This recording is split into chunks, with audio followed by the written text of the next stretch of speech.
হয়েছিল কোটা সংস্কার আন্দোলন, এবং সেই প্রেক্ষাপটটা বর্ণনা করেছি। সেই প্রেক্ষাপট বর্ণনা করতে গিয়ে 2018 সালের আন্দোলন থেকে এটা শুরু হয়েছে, এবং সেই সময়কার ঘটনা এবং পরবর্তীতে বিশ্ববিদ্যালয়ে যে রাজনৈতিক ঘটনাগুলিগুলো ঘটেছে, ডাকসু নির্বাচন সহ যে অন্যান্য ঘটনাবলী, এবং 2024-এ যে হাইকোর্ট যে রায় দিল 5ই জুন, কোটা প্রথাকে পুনর্বহাল করে 18 সালের পরিবর্তনটাকে বাতিল করে, সেইখান থেকে শুরু হয়েছে। এবং এর পরবর্তীতে সেই রায়ের প্রেক্ষিতে আমরা ঢাকা বিশ্ববিদ্যালয় সহ বিভিন্ন বিশ্ববিদ্যালয়ে যে কর্মসূচি নিলাম, এবং 1 জুলাই থেকে সারা দেশে একযোগে যে বৈষম্যবিরোধী ছাত্র আন্দোলনের ব্যানারে আমাদের আন্দোলন সংগঠিত হলো, এবং 1 জুলাই থেকে 14 জুলাই পর্যন্ত যে ঘটনাবলীগুলো ঘটেছে, বাংলা ব্লকেট কর্মসূচি, আন্দোলনে বিভিন্ন বাধা দেওয়া, মামলা প্রদান করা, এবং 14ই জুলাই শেখ হাসিনার যে রাজাকার বক্তব্য দেওয়া, রাজাকারের নাতিপুতি হিসেবে আখ্যা দেওয়া,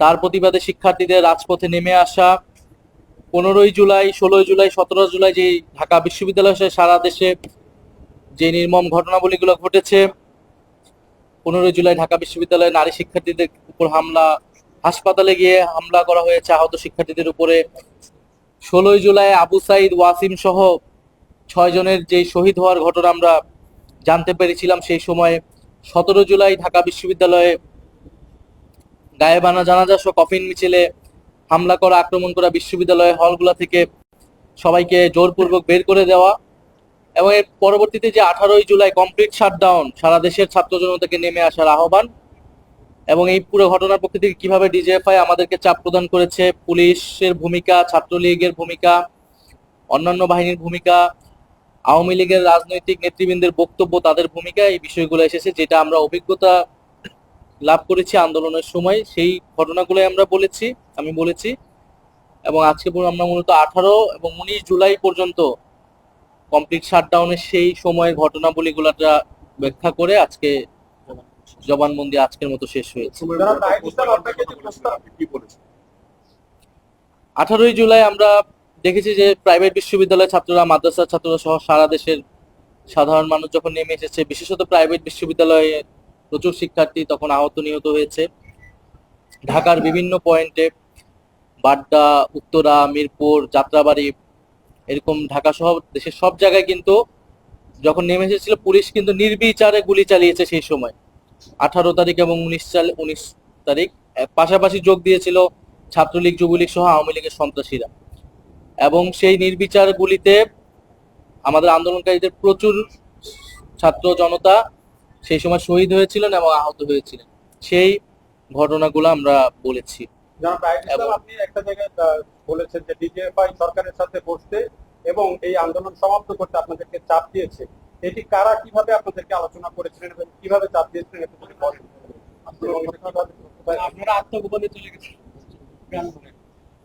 আমরা 17ই জুলাই যখন বিশ্ববিদ্যালয়ে ভ্যাকেন্ট ঘোষণা করা হয়, তখন আমাদেরকে তারা তথ্য পাঠায়, এবং এক পর্যায়ে আমাদেরকে ডেকে তারা বলে যে ছাত্রদের উপরে এই নির্মমতা, সরকারের এই অত্যাচার বাড়বে যদি না আমরা সরকারের সাথে আপোষ করি।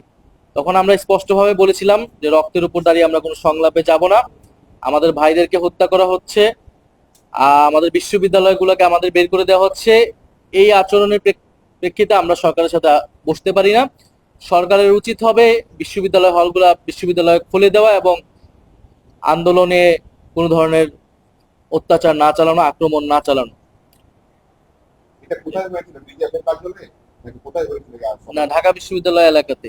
আপনি আরেকটা বলেছিলেন যে বিচার বিভাগের উপরে মানে আপনারা বুঝে ফেলেছিলেন যে আস্থা পাচ্ছিলেন না, সরকার যখন বলছিল যে বিচার বিভাগের উপরে আস্থা রাখতে, আস্থাটা তখন হারানো কেন বা কি, কোন প্রেক্ষাপট? আপনি বলছিলেন যে বিচার বিভাগ সরকারিকরণ করা হয়েছিল।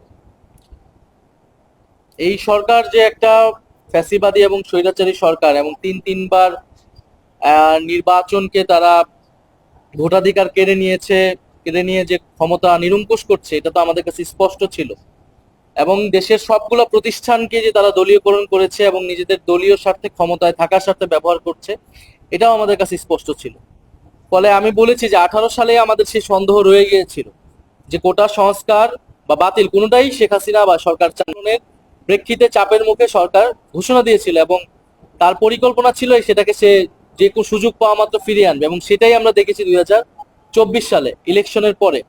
ফলে আমাদের কাছে স্পষ্ট ছিল এটা আসলে কোর্টের বিষয় না, আদালতের বিষয় না, এটা রাজনৈতিক বিষয়, এবং তৎকালীন ফ্যাসিবাদী সরকার এটিকে ফিরিয়ে নিয়ে আসছে তার লাভের জন্য। ফলে এই কারণে আমরা প্রথম থেকে আমাদের কাছে স্পষ্ট ছিল যে আমাদের দাবি আদায় হবে যদি আমরা রাজপথে আমাদের অবস্থান দৃঢ় করে রাখি। এই কারণে আমরা আদালতের প্রতি আমাদের আস্থা ছিল না, এবং আমরা আদালতে যাইনি, আদালতের বিষয়ে আমরা কোনো মন্তব্যই করি না। আমরা বলেছি এটা নির্বাহী বিভাগের বিষয়, এবং আমরা আমাদের আন্দোলন রাজপথ থেকে আদায় করব। জি? আজকে এই বিষয়ে আচ্ছা, আপনি মিডিয়ার একটা প্রসঙ্গ বলেছিলেন যে প্রথমে বলেছেন মিডিয়া, পরে থেকে ইলেকট্রনিক মিডিয়া বলেছেন। এটি কি আসলে ঢালাও ভাবে মানে সব ইলেকট্রনিক মিডিয়াই কি আসলে ওই সময় দেখায়নি আপনাদের? আমাদের সেই দিনের প্রেক্ষিতে আমাদের আমার যেটা অভিজ্ঞতা ছিল, হয়তো অনেক মিডিয়া এর বাইরে ছিল বা চেষ্টা করেছে, আমরা পরবর্তীতে এগুলো শুনতে পেয়েছি। কিন্তু 18 তারিখ বা 19 তারিখ আসলে মিডিয়াতে আমরা আসলে দেখতে পাইনি। মিডিয়াতে বারবার কিন্তু দেখানো ছিল যে আন্দোলন স্থগিত হবে, সরকারের সাথে তারা বসবে, এরকম নানান বিভ্রান্তিমূলক তথ্য আসলে হেডলাইন করা হচ্ছিল। এবং আমরা মিডিয়া বা সাংবাদিকদের কাছে যে তথ্যটা পাঠাচ্ছিলাম এবং এত যে হত্যাযজ্ঞ চলছে সেটা কিন্তু টেলিভিশনে আসতেছিল না। সেই প্রেক্ষাপটে আমি বলেছিলাম যে মিডিয়াকে সেই সময়ের জন্য সরকার সম্পূর্ণভাবে নিয়ন্ত্রণে নিয়ে নিচ্ছে। শেষ প্রশ্ন একেবারে, আপনি এই মামলায় কনফার্মেশন সাক্ষ্য দেবেন, আপনার এই মামলার প্রত্যাশা কি থাকবে? আর দ্বিতীয় কথা হলো যে প্রক্রিয়ার বিচার চলছে, আপনি কি এই বিচার পুরো প্রক্রিয়াটা আপনি সন্তুষ্ট কিনা বলতে চাই, কি প্রত্যাশা করেন এই মামলা? প্রত্যাশা করি ন্যায় বিচার, যে এত মানুষ, এত আমাদের ভাই বোনেরা শহীদ হয়েছেন, আহত হয়েছেন, রক্ত দিয়েছেন, আমরা সকলেই ন্যায় বিচার পাবো।